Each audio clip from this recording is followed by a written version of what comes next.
Hello friends, ഒരാഴ്ചയ്ക്ക് ശേഷം മീൻകാരച്ചയുടെ മീനും കൊണ്ട് വന്ന കേട്ടോ. ഇന്ന് ഷീലാവും പാരമീനും അതുപോലെ തന്നെ ചൂര ഉണ്ടായിരുന്നു.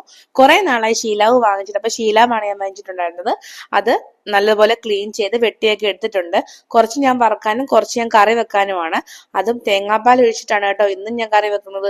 ഒരു പ്രാവശ്യം ഞാൻ ഈ മീനെ എന്താന്ന് പോലും എനിക്ക് അറിയത്തില്ലായിരുന്നു. മീൻകാരൻ ചേട്ടൻ പറഞ്ഞതുകൊണ്ട് മാത്രം ഞാൻ അന്ന് വാങ്ങിച്ചു.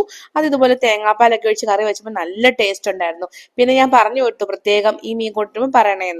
ചട്ടി അടുപ്പിൽ വെച്ച് കടുക് പൊട്ടിച്ച് അതിലേക്ക് ഉലുവ ഇട്ട് പൊട്ടിച്ച് ഇഞ്ചി വെളുത്തുള്ളി ഇടുക. അതൊന്ന് മൂത്ത് വരുമ്പോഴത്തേക്ക് അതിലേക്ക് കറിവേപ്പില, പിന്നെ കുറച്ച് കൊച്ചുള്ളി അല്ലെങ്കിൽ സവാള ഇട്ട് കൊടുക്കുക. അതും ഒന്ന് വഴണ്ട് വരുമ്പോഴത്തേക്ക് അതിലേക്ക് നമുക്ക് ഒരു 4 പച്ചമുളക് ചേർക്കാം. എരിവുള്ളതാണെങ്കിൽ 2 മതിയാകും. പിന്നെ മഞ്ഞൾപ്പൊടി, മല്ലിപ്പൊടി, മുളക് പൊടി നിങ്ങൾ എടുക്കുമ്പോൾ എരിവുള്ളതാണെങ്കിൽ 2 സ്പൂൺ എടുക്കുക. അല്ല കാശ്മീരി ആണെങ്കിൽ ഒരു 3ഓ 4ഓ എടുക്കുക. നിങ്ങളുടെ എരിവിനനുസരിച്ച് വേണം മുളക് പൊടിയും മുളകും ഒക്കെ ഉപയോഗിക്കാൻ. അതിനുശേഷം അതിലേക്ക് തോട്ടുപുളി ഇട്ടിട്ട് കുറച്ച് ഉപ്പും കൂടി ഇട്ടിട്ട് തിളപ്പിച്ചെടുക്കുക. തിള വന്നതിന് ശേഷം മാത്രം വേണം മീൻ കഷ്ണങ്ങൾ ഇടാൻ. മീൻ കഷ്ണങ്ങൾ ഇട്ട് കഴിഞ്ഞിട്ട് ഒരു 10 മിനിറ്റ് ഒന്ന് അടച്ചു വെച്ച് വേവിക്കുക. ഈ മീൻ നിങ്ങളുടെ നാട്ടിൽ എന്താ പേര് പറയാ? കൊല്ലംകാർക്ക് ഇത് ശീലമാണ് കേട്ടോ.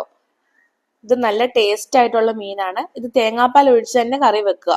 വറുത്തും നല്ലതാണ്. അഥവാ കറി വെക്കുന്നവർക്ക് തേങ്ങാപ്പാൽ ഒഴിച്ച് കറി വെക്കുമ്പോൾ നല്ല ടേസ്റ്റ് ആയിട്ട് തോന്നും. കുറച്ച് മുള്ളും കാര്യങ്ങളും ഒക്കെ ഉണ്ട്. അപ്പൊ കൊച്ചു പിള്ളേർക്ക് കൊടുക്കുമ്പോൾ ശ്രദ്ധിക്കുക കേട്ടോ.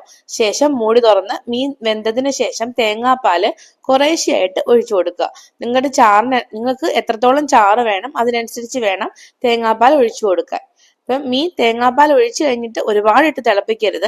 അതുപോലെ തന്നെ കൂടുതലായിട്ട് ഇളക്കുകയും ചെയ്യരുത്. ഇളക്കി കഴിഞ്ഞാൽ മീൻ പൊട്ടിപ്പോവാൻ ചാൻസ് ഉണ്ട്. നല്ല അടിപൊളി മീൻകറിയാണ് കേട്ടോ. നിങ്ങൾക്ക് ഈ മീൻ കിട്ടുവാണെങ്കിൽ ഒന്ന് മസ്റ്റ് ട്രൈ ആണ്. അപ്പൊ വീഡിയോ